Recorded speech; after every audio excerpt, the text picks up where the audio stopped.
Oh my God. He saw you do that and he went, this guy's probably he's like, this guy probably knows what he's talking about. I know. There's a lot of dials over there. Yeah, so if you talk, you can hear yourself, the volume go up on when you speak. Oh. And it's up to you, your personal preference. I don't know. I can. You want lower than that or higher than that? That's fine. Okay. Yeah. So what was the slingshot thing? I guess it's just like a thing to mesh videos. Like we would put like one camera on each of, or like one phone on each of us. Yeah. And then like when we would talk, we had our other guy Mark. He would like switch the screen to whoever's talking, and then like when the person would switch, it would switch. So you had to have somebody do that like right then and there during it. You couldn't like pre-production or post-production. You could probably do it post-production too, but he did it like live. So. And you guys haven't gone back to video, have you? No, it's a lot of work. See? You guys are like, just upload it to YouTube. It's super easy. John thinks he knows what to do. Sam and John are starting a podcast. Oh, awesome. Let me know how it goes. It's called Shit People Care About. Shit people care about. All right. Okay. Mm-hmm. And so I'll ask him how he's going to do a video. Awesome. He probably has someone doing it for him, so it's useless. Okay. Awesome. Well, that doesn't help us at all. Wow. I thought about it after I said it.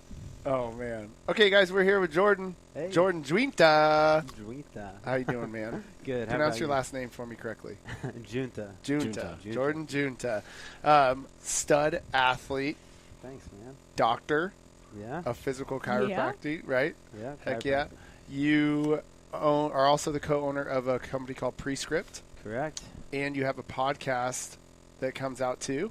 I do, yeah. And what's the name of that podcast? RX Radio? RX Radio, yeah. And that's with who else? Dr. Jordan Shallow. He's another chiropractor. Awesome. Strong guy.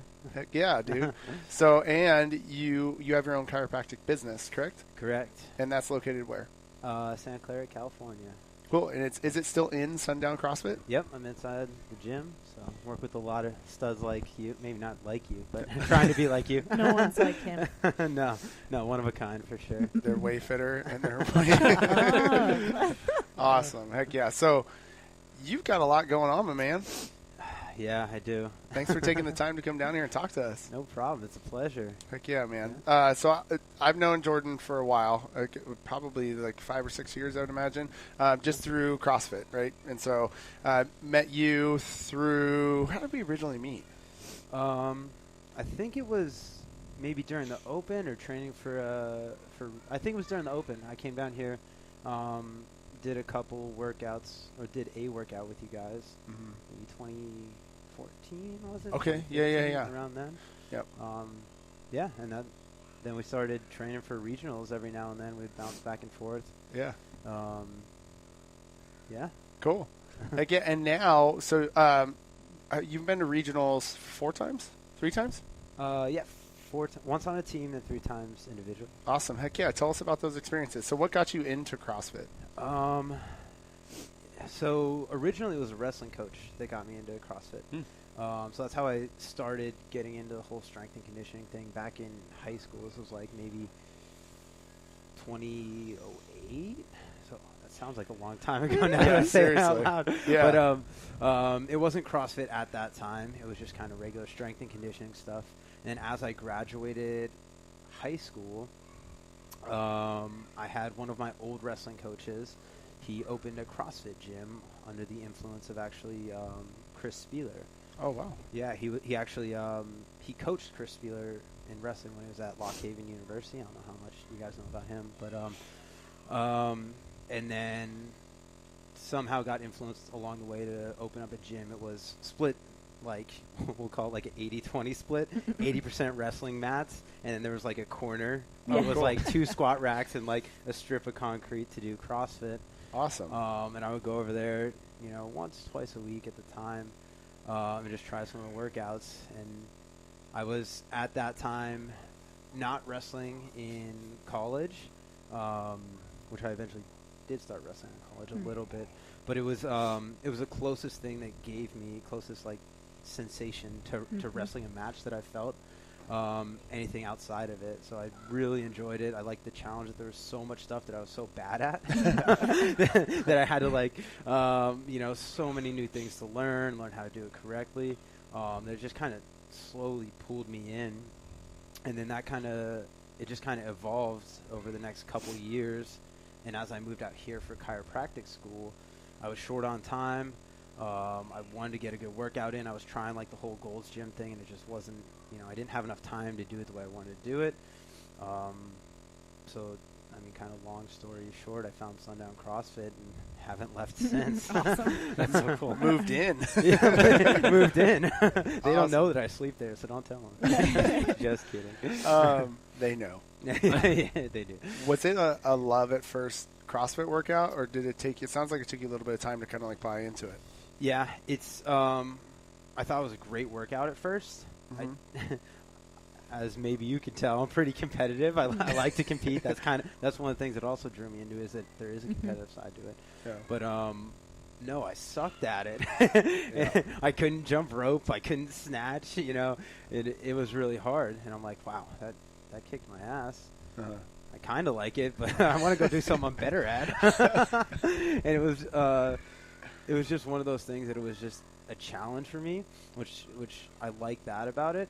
But it took me some time to really make it my main mode of fitness. Gotcha. Yeah. So you're still kind of stuck in the old school days of like bodybuilding and doing those types of routines and stuff, right? Cool. Yeah. Awesome. So you decided to move out to California to go to chiropractic school. What led you into that? It's funny. It actually started with my strength and conditioning for wrestling also. Was it back then there was a couple chiropractors in my gym, and they were just like super cool guys, and they lived like a pretty cool lifestyle, it looked like, and that got me interested. And then my father, actually, he's a DO, which is kind of like a mix between a chiropractor and a medical doctor. So what does that stand for, DO? So, a doctor of osteopathy. Okay. So he's an osteopathic doctor, and he runs his own practice, and it's similar to what you would go to like your family practitioner, like go for your checkups and all that stuff. But he does very similar things to like chiropractic adjustments and techniques like that. So I've been getting adjusted basically my entire life from him.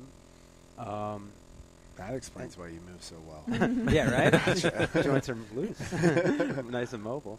But along with that, I like the more natural remedies than like just prescribing a drug or antibiotics or, cortisone shots, all that stuff. So that he wanted me, as I was going through college, I was a biology major. He wanted me to go the whole pre-med route and go to med school and kind of take over his footsteps, but it didn't sit right with me. I didn't have the passion for that. It wasn't something that I saw myself doing. So as I was going to school, I'm like, what the hell am I going to do with this biology degree? I'm not going to be a biologist. I don't even know what a biologist does. I don't know. But then it started to make sense to me that was something that I could get behind, and I could really make it what I want it to be. And I mean, looking back at that decision, I'm pretty happy with it now, and the steps that I've taken. I mean, I'm still on that journey, but what I've been able to accomplish in I've been a licensed chiropractor for just about 3 years now. And I've been able to... God, 3 years. 3 years. I remember when you were going through it and you were like, I can't tell you stuff because I might get in trouble. And like, I'm not allowed to give advice on these types of things. Wow, 3 years. Time flies, man. Time does fly. Yeah. But in that amount of time, I've been really lucky to work with, the CrossFit community. People are awesome in this community. And just kind of build a business around people that want to be better at the things that they're doing, and it's really cool. So it makes for a really enjoyable day of work, even if I do have long days or a busy schedule, things like that. It doesn't feel like work, so that's the cool part about it. Awesome, heck yeah. One of the big reasons why I wanted to bring you on specifically is your background. Yeah. And the fact that going through chiropractic school and becoming a chiropractor, starting your own business, doing it inside of a CrossFit gym, it's like everything that you've kind of done has been a little bit opposite of what you would see a chiropractor do, right? Yeah. And you're almost pushing into that realm of fitness on purpose, and then utilizing the chiropractic space to really show people just how to move better or be in better positions, or molding this idea of like you need to have work on yourself, like at daily, if not weekly level, right? And so you're there with the community, you're doing it, and you also do it yourself. So you have like a very unique perspective on specifically a CrossFitter or a weightlifter on what they need to focus on. And I think that our community can obviously benefit from somebody like you that's not just a chiropractor. So you're not just a chiropractor that doesn't do CrossFit and doesn't weightlift and has this understanding of like the way the shoulder should move and all that stuff, but you understand the way the body should move and how it should move in these modalities that we utilize. So I think one of the first places I wanted to start off, or questions I want to ask you, is what are some of the biggest mistakes that you see the normal CrossFit population making that they could maybe tweak a little bit and they would see the biggest improvement? Yeah, I think the biggest thing is, and it stems from a little bit of probably seeing the high-level CrossFitters and you know, seeing people lift heavy and hit PRs, but it's a little bit of ego and trying to do things that they're not ready to do yet. So skipping the progressions, whether that's, you know, a muscle up or a snatch or whatever it might be, maybe a box jump. Maybe they're not ready to jump on a box yet, but learning how to do things properly before they go max effort or RX or try to hit a PR in it. So for a snatch, that might be something like having the requisite range of motion to be able to get into an overhead squat. If you can't do an overhead squat, or I'll tell people, this is kind of a mean one, but I'll tell people, if you can't do a SOTS press, so when you sit down the bottom of a squat with the barbell on your back with a snatch grip and you press it over your head, so if you can't do that, then you have no business snatching a barbell if you can't create stable positions from the bottom up, because you might get into a sacrifice position in that snatch, and what's going to happen if you don't have the mobility or the stability to protect yourself once you're there? Yeah. So a big part of it, I think, is just going through the progressions to make sure you have enough range of motion in your hips and your spine and your shoulders to get into an overhead squat. Then from there, make sure you have the proper stability in your hips, your shoulders, your spine, so that first off, if something goes wrong, which it will eventually in that snatch or in that overhead squat, that you can protect yourself in a way where it's not going to result in an injury, where maybe you won't make the lift, maybe you will make the lift, but you're going to be safe either way. And then after you have that proper mobility, that proper stability, then starting to progress towards and working on the proper mechanics of the movement before you go for that max out day or that one rep max, you know, or that, you know, kind of power snatch where their feet are wider than their shoulders and their knees are touching and weird stuff's happening in their upper body. So that's the biggest thing that I see is people, you know, they see the finished product and they don't really realize the work that it's taken maybe someone like you or me or any of us in this room to get to that point, where it's, you know, a lot of work along the way, where we've been doing this for years and years and years to make that snatch look so easy. And it's maybe it's misleading to them because it does look so easy. Yes. That they think that they can just jump in and do it. Or if they're watching the CrossFit Games or the Dubai Championships, watching these guys snatch like 315, it's like, oh, that's super easy. I can do that too. And then they go and do it, and it's like, maybe you need to take a couple steps back before you try to go so heavy with those movements. So that's definitely the biggest fault that I'll see. Is cool. People getting into this. You mentioned a couple times mobility, stability, and then going to the movement. Is that kind of like your blueprint? Yeah, almost 100% of the time. First, you have to be able to get into position, so that's the mobility part of it, even if it's something as simple as an air squat, right? If you can't, you know, create that rotation through your hips, or you can't, you don't have enough room in your hips or your ankles or your spine to get into a structurally stable squat, you shouldn't be loading it yet, right? And then after you take the time, which it takes time to increase mobility. I see you got that Ramad sweatshirt. But this is a hot topic today. I'm wearing the tie-dye Ramad t-shirt, which I don't even really like that much, to be honest with you. I like it, but I'm not like, ooh, that's my favorite sweatshirt in the world. And I've had 3 people today tell me, if you lose that thing, I'm taking it. Like, if you set it somewhere, it's mine. And I'm like, oh, I think it's because it's like a limited quantity of it. It's hard to get your hands on. That's all you got to do. Exclusivity. Yeah, that's what it is. But even with that, it's lost my train of thought. So increasing range of motion. Yeah, range of motion, and you utilize Ramad. I know you do, right? Yeah. You still do. Yeah. Is that something you do daily? I would like to say yes. It's something that when I was competitive in CrossFit, I did every day for about 4 years. I would not miss a day, no matter what. Now I'm not quite as good about it, but I'm still 3-4 days a week doing that, and I'm always doing some sort of, I've been through this enough now that I know what my body needs, so I'll kind of abbreviate down, boil it down to the stuff, the minimal effective dose of what my body needs, and I'll be doing some sort of mobility work on a daily basis. But it's something you see a lot of benefit in people doing. Absolutely, yeah. Cool. Yeah, so just by taking it back to that kind of previous point that I was saying, if you can't get into a position, you're not going to strengthen that position, right? Taking it back to the squat or the overhead squat, if you can't create structurally stable positions that allow your joints to function the way that they're meant to, then you're not producing force in the way that exercise or that movement is meant to produce force. Right. So you're not actually strengthening the right muscles that are meant to be emphasized there. So you're going to hit a plateau eventually. Got you. So let's keep on that kind of like ROMOD thing. Yeah. ROMOD is static stretching, Yes. right? And then there's dynamic stretching, and there's myofascial release, and there's chiropractic work. Mm-hmm. When do people do what? What do you usually tell people to do when? Like, let's say specifically for CrossFitters that are getting ready to do a CrossFit workout and need to increase, I would say, hip range of motion, thoracic range of motion, something like that. Yeah, I think the static stuff is great because it doesn't have to be at a specific point throughout the day. I think you get the benefit from the consistency. You're not making large changes at once. You're making small changes over a large period of time. So as long as you're doing that at some point throughout your day, you're going to have the benefit from it. Mm-hmm. I personally like to do it in the morning because a lot of days I'll wake up and I'll feel like garbage when I get out of bed, just like sore from working out. I'll have my hips will feel like they can't move. I'll feel like the Tin Man or something when I wake up. Yeah. So I like to start off my day with, drink a bunch of water, stretch out, get my body feeling better, and then you're going to be in a better mood as you go through the rest of the day. But as long as you're doing that stuff, you're going to have the benefit from it. And then as far as the more dynamic stuff, I like to put that right with the workouts.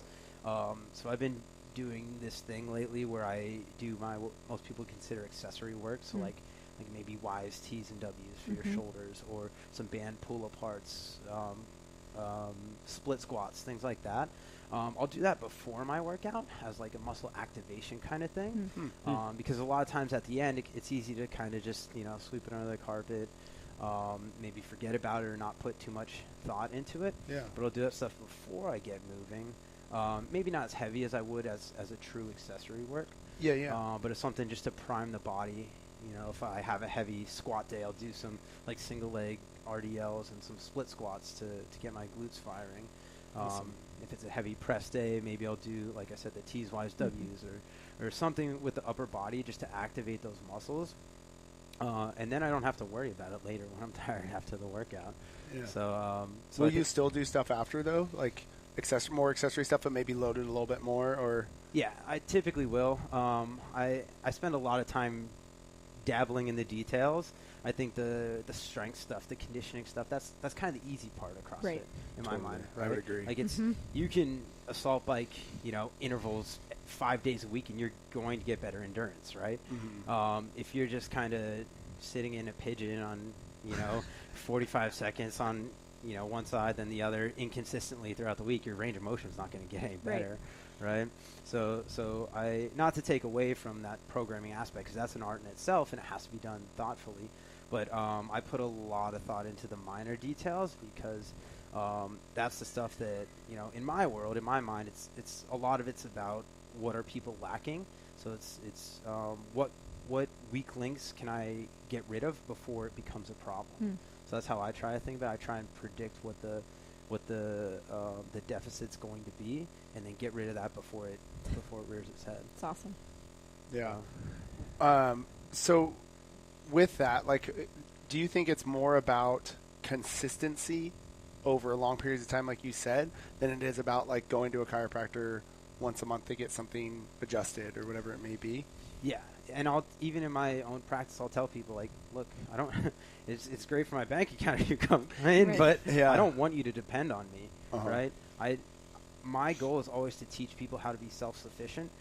Number one is get them out of pain, and sometimes that takes it takes them removing whatever is causing the problem. So I don't like to tell people to rest, and that's kind of just taking it back to why I got into what I do is. A lot of people, my shoulder hurts when I do overhead squats. They're MD or they're DO or whoever.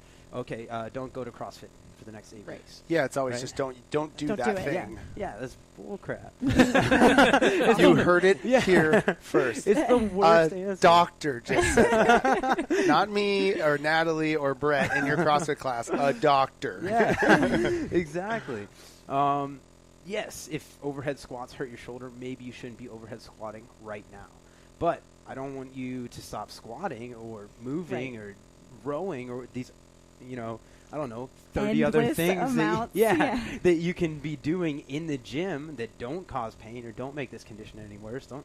Rest is not bed rest, right? It's resting the area that's getting irritated with whatever you're doing and not doing something to irritate it.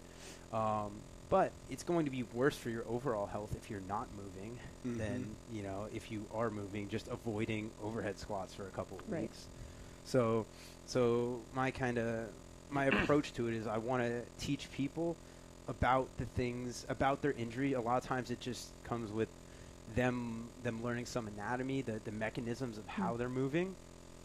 Right when you said that, I pulled my shoulders back and down. Yeah. I was all, oh my God, fix yourself. Yeah. No, but just learning things that aggravate, their injury, their complaint, learning how to modify things correctly, things like that. One of the reasons I love CrossFit is because we have a coach that should be able to do that stuff for them. But just having people learn how they can work out or how they can modify workouts to still continue progressing towards their overall goal without, just getting worse with their injury or just running their head into the wall because they're frustrated because they can't work out. Totally. So, yeah. Since you were a CrossFitter first and then you got into chiropractic. Yep. Chiropractic. What was like your biggest aha or thing that you learned in going through chiropractic school about CrossFit? It's like, I should be doing this before or anything. Is there anything? That's a really good question. I don't know if there's just one. Right. Because the things that I enjoy, I tend to love them to death. So I was very passionate about CrossFit. So in that time, I was just getting so much information. I'm like, holy crap, this is I can hack the system and then use all this to make myself better, which I think in part I definitely did. Yeah. I'm nowhere near as fit as this guy, but I tried to keep up with him for years. Yeah, but that was one of the things I think that allowed you to keep up with those fit people was you were able to get yourself in such good positions and you focus on the little things. I remember every time I'd watch you work out, I was like, God, if I could just get into that position, I'd probably be 10 times better. Yeah. You know what I mean? But I didn't spend the time focusing like you did on those little things like you're saying. And so it's kind of a bummer now to look back on and been like, man, maybe if I didn't just smash my head through a wall every day, I would have been a little bit better. But yeah. Yeah, hindsight's always 20/20, but that's definitely true. Is I would walk around at regionals, I'd be like, why are these guys so big? Do I belong here? but a lot of it was just because I really geeked out and really learned how to use my body CrossFit's all about efficiency, right? I just learned how I could be as efficient as possible. And granted, I had a good background coming from wrestling, that I was just mentally pretty strong. But taking it back to your question, there were a ton of those aha moments. So kind of the series of events was I was dabbling in CrossFit. I really got into CrossFit more because of chiropractic school. And then at that time, it was kind of when Kelly Starrett was kind of starting to blow up. And I just took his book, Becoming a Supple Leopard, and I literally read that thing cover to cover. And I'm like, I'm going to do everything in this book. And I just learned. Chiropractic school was good in terms of, they teach you how to be a chiropractor. They teach you how to, pass your boards and get licensed and all this stuff. But they don't teach a lot of this stuff. Right. You learn, the textbook anatomy, physiology. This muscle goes from here to here. It does this. But they don't teach you about, okay, this is what can happen if you have internal rotation deficit in your shoulder. Then, this cascade of things is going to happen. And I really used CrossFit and my body kind of as an experiment to figure all that stuff out. And I think that was one of the biggest benefits, is that I'm getting all this knowledge thrown at me, and actually applying it in this specific way was the one thing that I think really was a catalyst for that education to mean something to me. So I don't know if that actually answers the question. Not necessarily one aha moment, but just it gave me an outlet for all the knowledge that I was learning. So Sure. So I think I learned a lot through that. Cool. So yeah. I was going to say, like, one of the things you just said about, like, your ability to take the things that you just learned and be able to apply it. I can't imagine what it's going to be like when you're teaching kids how to become a chiropractor and what schooling will look like in a couple decades, right? Like, because there's a ton, like, not a ton, but there's definitely chiropractors in CrossFit gyms around the world. Yeah. They have offices in CrossFit Up in Santa Cruz is a great. There's a physical therapy office on one side, and then you push one of those like kitchen doors that kind of swings back and forth, and it goes into CrossFit Up. That's awesome. Like, how awesome is that? There's literally just a little wall with a door that separates a CrossFit gym from physical therapy, and now we have a chiropractor from CrossFit. And so I just think about like what these schools are going to be like in the next couple of decades, where you just said they don't really teach you this stuff about internal deficit and blah blah blah. That's probably going to be starting to be taught, I would imagine, in a couple decades. And, you know, when you're going to be the teacher someday, I would imagine, you know, especially with how much time and effort you put into your studies and education. Like, that's going to be so awesome to see. Like, when my daughter, Joey, is doing CrossFit, that it'll probably just be standard practice to have, like, a physical therapist or a CrossFitter or a chiropractor inside of a CrossFit gym, knowing those things. Yeah. We're going to be freaks of humans, man. It's so true. And I think just your standard CrossFit coach now is kind of pushing the line towards that sort of stuff, towards like the amount of knowledge that maybe an athletic trainer or a PT or a chiro has. Maybe not to the joint line as specific as what they know just from that, you know, being in your head education.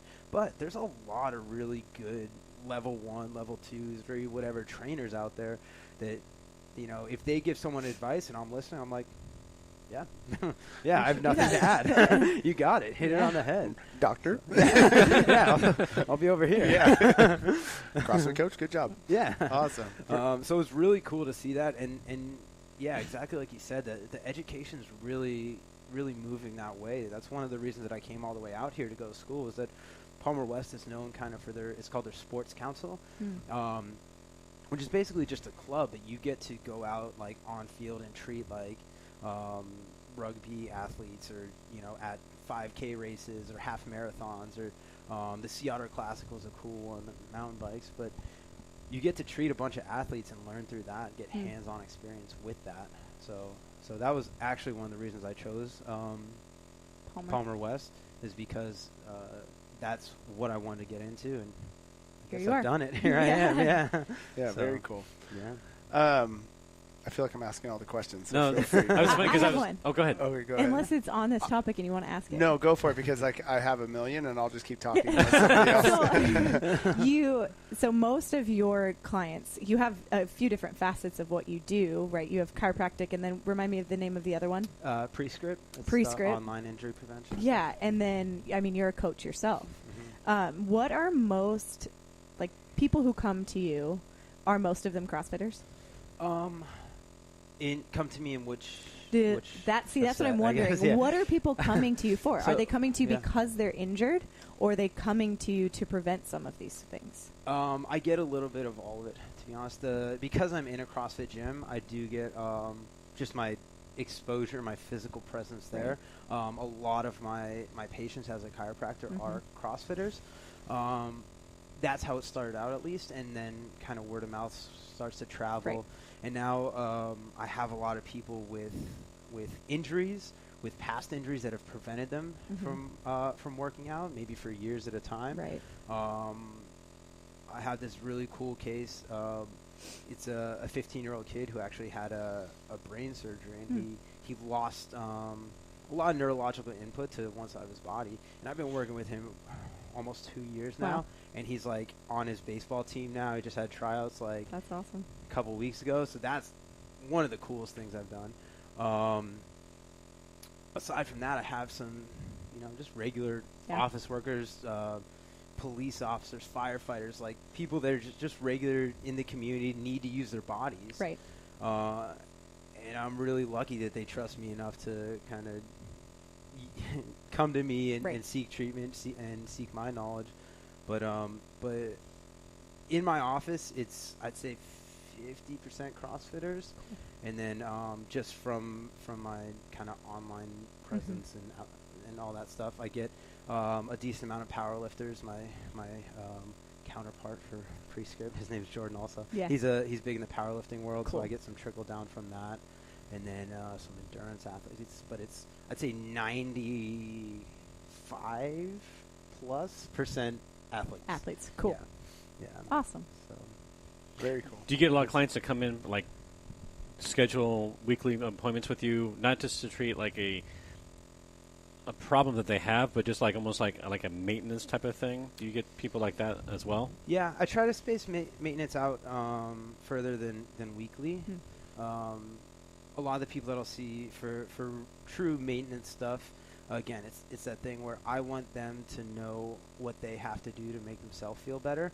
So a lot of times it'll start out, I'll see them on a weekly basis for X amount of weeks, maybe 4 to 8 or so weeks, and then we'll space it out to maybe 2 weeks or 3 weeks. And we'll just kind of push the envelope of how far we can go before they really feel like they need to come in, just for the passive treatment modalities that I do, like the adjustments, the muscle work, the specific stretching, things like that. So usually that ends up being somewhere from 2 weeks up to a month. Okay. For maintenance only. So, and then if there's any injuries or something, we'll deal with that, accordingly. Is there a certain age of people that, is there, I guess, an age, minimal age of where people that can come to a chiropractic? Like, do you treat like children? Do you treat only like 18 and older? What's the... No is the answer to your question. I personally, I don't really do pediatrics. I'm not comfortable with that. Okay. And that's something that I've definitely learned, over my last 3 years in practice, and even longer in CrossFit, is that you can't be great at everything. And it helps you a lot just like in CrossFit, right? Yeah, exactly. Exactly. Yeah. So if you know what you're good at and you stick to that, and you find someone that's better than you at the other things, push them that way. I wouldn't want to claim that I'm, the best pediatric chiropractor out there when I don't know what I'm doing. Gotcha. So I'd rather have you go see someone that's going to do a better job for you in that area. But I think the youngest I've adjusted has been 8 years old. Oh, wow. What was that for? He was a basketball player, so he was having some Growing pains? Yeah, pretty much. Jumping off of one leg for the last 2 years? Yeah, exactly. It was like Achilles and ankle issues. So Gotcha. kids that young, though, they're like made out of rubber. Right. They might be in pain for a day, and then they'll be fine the next day. Yeah, totally. They're like, I'm dying. My knees hurt so bad. The next day, like, I'm fine. I'm playing football. Yeah. I gotta go. Yeah. Exactly. And then on the upper age, since a lot of who I do work with are athletes, I don't treat much older than maybe like mid-60s. Are probably some of my oldest patients. Okay. So, yeah. Very cool. So I want to make sure we give some people some like concrete things to take away from this podcast when they're listening to it. So I would say like the majority of people that are at our gym are probably have desk jobs, right? Yeah. They sit at a desk all day long. They sit in their car. They come here. They work out. They get back in their car. They go home, make dinner, go to sleep. What are some basic things that person can do to get better mobility, get in better positions, things they can do at their desk or in their car or before they work out? Like just a normal CrossFitter that you'd see that you give advice to. What would you tell them? Yeah, typically the things that I'll see, upper back and shoulders. You see that kind of hunchback, rounded shoulder sort of thing, and just tight hips from, everyone commutes to work or they're sitting at a desk for hours and hours and hours on end. So the biggest thing I can say throughout the day that's an easy lifestyle thing is just change your positions often. If you're standing all day, there's going to be a set of problems that comes with that. If you're sitting all day, there's a set of problems that comes with that. If you're working with your hands, I can think of one person, he's an electrician that I work with, that he's doing stuff over his head all day. So you're going to get shoulders and upper back stuff with that. So just change your position as often as you can. Try not to be too stagnant in one position. And then if you're going to come in the gym and you expect to go hard and, smash a workout, you need to make sure your body is ready for that. You can't just, flip a switch and just hop out of your car and be like, all right, let's do it. Yeah. So you need to put a little more emphasis into preparing your body to work out, and that comes down to kind of that guideline that I talked about earlier is sometime throughout the day, do your static stretching. Cool. Spend some time in these uncomfortable positions. Hang out there a couple minutes at a time, longer than you want to. And then with that, make sure you're putting some weight into your warm-ups and your stability and accessory work, whether that's before you work out or after, but make sure you're working on some sort of stability, working on making these changes permanent.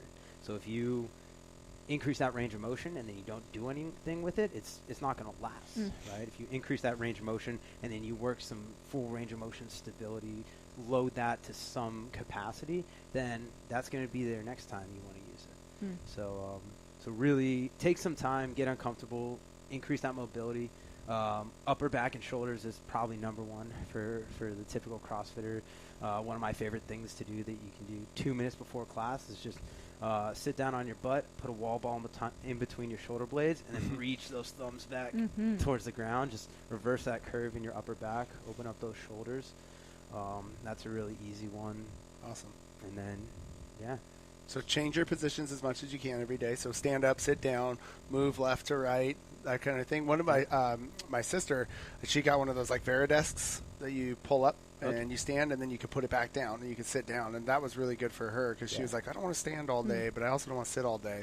And then one of the things I saw somebody else do is they got like a big river rock, and they put it underneath their desk, and they'll move around on the river rock when they're standing. So they'll put like their foot up on the river rock, and they'll stretch their calf a little bit, or they put their heel on it and they'll move around on it, roll out their foot, and just kind of like left to right. And they're always moving around on that little river rock. I thought that was really cool. I was like, oh, that's smart, and like get a little stretch here, a little bit of flexion there, and like, yeah, it was really smart. So move around, get in some sort of static stretching at least every single day, and then prep the body before you work out. So show up to the gym a couple minutes early, hopefully, to prep the body. And hopefully your gym is also doing stuff for that before you work out too. It's not just like, hey, here's the whiteboard, here's the workout, go, 3, 2, 1. Hopefully there's some dynamic stretching that's being done beforehand, and some movement prep and that kind of stuff. So you also coach CrossFit, right? You're still coaching? Yeah, I do about 10 to 12 classes a week. Wow. Yeah, you're not busy. Yeah, right? Awesome. Do you guys implement any of your pre-script stuff into your classes that you coach? Yeah, absolutely. Every single one that I do. Our programming, we'll leave it kind of coach's choice warm up. So as we go through, I'll take people through what I think is the best way to prepare them for the day. So it's your standard kind of CrossFit template of get moving, general warm up, specific warm up, and then get to it. But I'll try and put a little bit of thought behind it, and work kind of through those principles that we talked about. Is just do something to increase the range of motion. A lot of times in such a short time span, we can't spend 5 minutes stretching out. So do some sort of dynamic thing to get that, to increase that range of motion. Honestly, one of my favorite things for the shoulders and upper back is if you think of like a kip swing, an arch hollow swing on a pull-up bar. I think it's perfect for warm-up. It's pretty low impact. You get full rotation through the shoulders, some extension through that upper back. So that's one that's in there a lot of the time. Awesome. And then I'll throw in some, like I said, that's specific kind of accessory type movements in the warm-up as we get them ready for the workout for the day. Cool. You're tricking them into moving well and like getting in a better position. We're just warming up, guys. That's all we're doing. Just a warm up. I tell them that all the time. Like I'll do a warm up. I do our weightlifting program too, and it would be like all with a barbell. But I'm like, I just tricked you guys into doing 15 minutes of mobility with a barbell. They're probably like fried after all that. Yeah, They're like, tired. Yeah. So you can do it a lot of different ways. I try and be sneaky about it, so it's not just like oh, we're gonna stretch with Jordan again. Like yeah. No, we're gonna do duck walks while giving a bear hug to a medicine ball. Oh. How are your hips like that? I like it. Give it a try. You're gonna get some negative feedback, but it's great. But it's great for them. Yeah. Oh my gosh. Can you dive in a little bit more about what is prescript? Yeah, prescripts. We're currently in the process of expanding. But what we do is right now we have preset programs, 4 and 6 week programs for basically everything we talked about: increasing range of motion, increasing stability. A lot of people use these coming off of an injury or while they're resting because their general practitioner told them to. But they're about half-hour workouts that you guys can do alongside your CrossFit, your weightlifting, your powerlifting. It's meant to go with your bodybuilding even. With any routine, it's we do upper body, lower body, midline, and now we're actually doing full-on programming for weightlifting and powerlifting. Cool. Oh, cool. So that includes all this stuff in it. Very cool. And it's basically just meant to teach you how to stabilize your joints, increase range of motion, stay safe, maybe rehab an injury in a way that's pretty low impact, and it's going to set you up for success when you get back into your, whatever you're getting back into. And then our full exercise programs for powerlifting and weightlifting are meant to get you stronger but keep you safe and keep you healthy. Wow, very cool. Yeah. Yeah, So somebody and these are different programs. Somebody's like, hey, I want my snatch and clean and jerk to go up. There's a program that's going to be available for that. And then somebody's like, hey, I want my deadlift, back squat, press, bench press to go up. There's going to be stuff that's going along with that. Yep, absolutely. Very cool. And then there's also just like the prescript programming that you guys do now where it's just general maintenance and care on the joints and increasing range of motion, prepping yourself for workouts and cooling down, right? Yep. Yeah, you gave me some stuff a long time ago that was really Yeah. good, and it was super easy. I thought the best part about it was it wasn't like this like really complicated movements or anything like that. It was Right. super easy to get through, and then I was like, damn it, I do feel good after this. Damn, this stuff is worth doing. So That's awesome. awesome, Jordan. Thank you so much for coming down and spending some time with us, man. We really appreciate it. Where can people find you if they want to get a hold of you? Yeah, you can find me Instagram, always on that thing. Yeah. It's Red, White, and Jordan, WITE, no H in there.